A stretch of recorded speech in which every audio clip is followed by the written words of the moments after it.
রমজানের শেষ দশকের জন্য বিস্তারিত কিছু আমল বলুন। রমজানের শেষ দশকের বিশেষ আমল নবী করিম সাল্লাল্লাহু আলাইহি সাল্লামের জীবনী থেকে যেটা আমরা পাই সেটা হলো যে আম্মা জান আয়েশা রাদিয়াল্লাহু তাআলা আনহা থেকে বর্ণিত, নবী করিম সাল্লাল্লাহু আলাইহি সাল্লাম রমজানের শেষ দশক যখন শুরু হতো তখন তিনি কি করতেন? কানান নবী সাল্লাল্লাহু আলাইহি সাল্লাম ইযা দাখালাল আশর, রমজানের শেষ দশক যখন শুরু হতো, আহইয়া লাইলা, নাম্বার 1, তিনি রাত জেগে ইবাদত করতেন।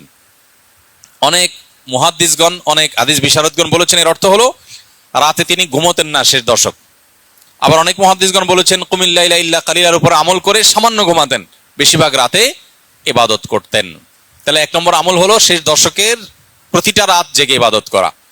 নাম্বার 2, ওয়াইকাযা আহলাহ, নফল আমলের জন্য অন্য কোনো সময় পরিবারকে ডেকে তুলতেন না, কিন্তু রমজানের শেষ দশক পরিবারকে ঘুম থেকে ডেকে তুলতেন ইবাদতের জন্য। তিনি ইবাদতের জন্য কোমর বেঁধে নিতেন। কোমর বেঁধে নেওয়ার একটা অর্থ করেছেন অনেক হাদিস বিশারদ, স্ত্রী সহবাস থেকে দূরে থাকতেন।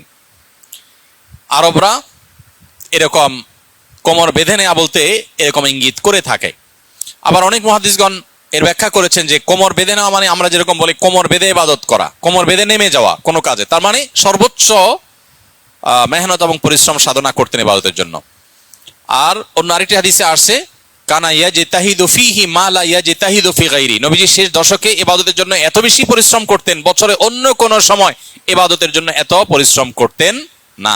অথচ আমরা শেষ দশকে বেশিরভাগ মানুষ হয় গ্রামের বাড়ি যাওয়ার নিয়ে ব্যস্ত, গ্রামের বাড়ি যাওয়ার পরে বিভিন্ন বাড়িতে বাড়িতে ঘোরার, গ্রামে গ্রামে ঘোরার নিয়ে ব্যস্ত, আর শহরে যারা আছে তারা কেনাকাটা, শপিং ইত্যাদিতে ব্যস্ত। তো এটা হলো আমাদের শেষ দশকের অভ্যাস, যেটা হাদিসের একেবারে বিপরীত। শেষ দশক হওয়া উচিত প্রথম দশক, দ্বিতীয় দশকের চাইতে বেশি ইবাদতে বেশি মনোযোগী হওয়া উচিত আমাদের শেষ দশকে। আল্লাহ আমাদেরকে তৌফিক দান করুন।